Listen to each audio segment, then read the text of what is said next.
आपका स्वागत है गांगुली टेक पर। और आज मैं आपको इस वीडियो में दिखाऊंगा कि जैसे अगर आपके पास एक एरे दिया हुआ है और उसमें कुछ इंटीजर वैल्यूज स्टोर है, तो अगर आपको उन सारे इंटीजर वैल्यूज का आपस में सम करके रिजल्ट निकालना हो तो वो कैसे निकालेंगे। और इसको कई बार लिस्ट भी कहा जाता है। मतलब जैसे आपके पास एक लिस्ट है और उस लिस्ट में कई सारे जो है आपके इंटीजर वैल्यू स्टोर है। अगर आप उन सबका आपस में सब निकालना चाहते हो तो वो कैसे निकालेंगे इस वीडियो में देखेंगे। तो उससे पहले हम लोग एग्जांपल देख लेते हैं। हमारे पास एक इंटीजर एरे है जिसमें आपके 5 जो है वैल्यू स्टोर है, 10, 20, 30, 40, 50। तो ये प्रोग्राम क्या करेगा, इस एरे को लेगा, इन सबको आपस में ऐड करेगा और जो भी रिजल्ट आएगा वो हमें बता देगा। तो ये कैसे होगा इस वीडियो में हम लोग देखेंगे। तो इसके लिए सबसे पहले मैंने कोड ब्लॉक्स में पहले से एक फाइल बना के रखी जिसका नाम मैंने sum.c रखा है। आप कोई भी नाम का फाइल बना सकते हैं। उसके बाद मैंने इसमें लाइब्रेरी फाइल्स को पहले से इंक्लूड कर लिया और मेन फंक्शन बना लिया। तो अब जो हमें सबसे पहला काम करना है, हमें अपना एरे बनाना है और जो कि हमारा इंटीजर टाइप एरे है मैंने बनाया। और यहाँ पे मैंने यहाँ पे कोई वैल्यू नहीं दी क्योंकि मैं यहाँ पे पहले से ही जो है डिक्लेयर कर दे रहा हूँ, मतलब प्रोग्राम के अंदर ही कि एरे में कौन कौन से हमारे वैल्यूज होंगे। तो मैंने यहाँ 20 ले लिया, 30 ले लिया और यहाँ पे मैंने 40, 50 ले लिया। तो इस तरीके से मैंने सबसे पहले एक 1 डायमेंशनल एरे बना ली जिसमें ये आइटम्स हमारे हैं। अब हमें इन सब का सम करना है आपस में। तो नेक्स्ट चीज मैं आपको एक चीज और बताना चाहता हूँ। जैसे कि मैंने यहाँ पे इंटीजर एरे लिया, अगर आप चाहते तो यहाँ पे आप फ्लोट वाला भी एरे बना सकते थे और आप बना के देख लीजिएगा। और दूसरा एक काम आप और कर सकते थे, जैसे कि मैं यहाँ पे यूजर से इनपुट नहीं ले रहा हूँ। अगर आप चाहते हैं तो आप एरे बनाइए सबसे पहले और उसका यहाँ पे कितना साइज है वो बना दीजिए। जैसे अगर आपको 10 रखना 10 रख दीजिए और फिर यूजर से इनपुट ले लीजिए और फिर उस इनपुट को प्रोसेस कर लीजिए। पर यहाँ पे मैं पहले से आपको एक एरे बना के दिखा दे रहा हूँ, उसको कैसे मतलब ऐड करना है वो मैं आपको दिखाऊंगा। तो सबसे पहले तो हम लोग एक जो है फॉर लूप के लिए एक वेरिएबल बनाएंगे जो कि हमारा आई है। उसके बाद हम एक और वेरिएबल बनाएंगे जो कि हमारा सम रहेगा, उसको इक्वल टू 0 सेट करना है। ये मत भूलिएगा, ये बहुत ही इंपॉर्टेंट चीज़ है। सम को 0 आपको सेट कर लेना है एक वेरिएबल बना के। और इस वेरिएबल का नाम आप कुछ भी रख सकते हैं, अब जो मन में आया। तो उसका हमें फॉर लूप लिखना है, फिर हमको i इक्वल टू 0 लिखना है, i इज लेस देन।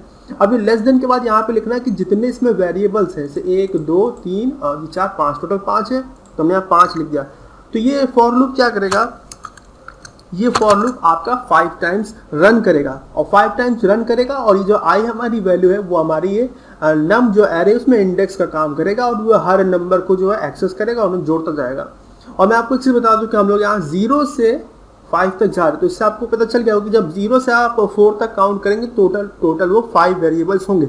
अगर हम यहाँ 1 लिख देते तो हमको यहाँ पे लेस देन इक्वल टू लिखना होता, लेकिन हमने यहाँ 0 लिखा तो हमने यहाँ से आपका जो है इस तरह का कंडीशन रखा, मतलब i जब तक छोटा रहे 5 से।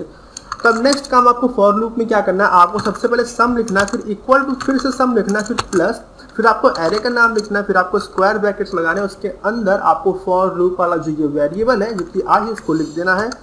इस तरीके से आपका जितने भी एलिमेंट्स होंगे इस नम आपके एरे में वो सब ऐड हो जाएंगे। और उसके बाद आपको क्या करना है, आपको इस फॉर लूप से बाहर आना है और यहाँ पे प्रिंटफ में आपका आउटपुट दिखा देना है कि आपको लिख देना है sum of elements of array is percentage D. और ये परसेंटेज डी जो है वो हमारा सम का वेरिएबल होगा और जिसको हमने रिटर्न 0 कर दिया। अब हम इसे कंपाइल करते हैं, कंपाइल किया फिर मैंने इसे रन किया तो आप देख सकते हो sum of elements of array is 150।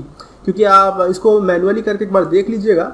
अगर आप पहले 10 को 20 से जोड़ेंगे तो कितना जाएगा 30, और 30 प्लस 30 60, 60 प्लस 40 100 और 100 प्लस 50 150, जो कि आपका आंसर आ गया। तो सम ऑफ एलिमेंट्स ऑफ एरे आपका 150 हो गया। और यहाँ पर मैं आपको ये लॉजिक बता देता हूँ कि लॉजिक क्या है। जब ये लूप फर्स्ट टाइम रन करता है तो सम की वैल्यू हमने इनिशियली 0 पे सेट कर दी। Sum is equal to 0 plus आपका नम पे जो फर्स्ट इंडेक्स जो वेरिएबल है, क्योंकि यहाँ पे आई पहली बार 0 होगा तो आपका यहाँ से 0 से काउंट होता है 0 1 2 3 4। तो यहाँ पे जो 0 पे इंडेक्स पे जो वैल्यू हमारी 10 है तो 0 प्लस 10 हो जाएगी।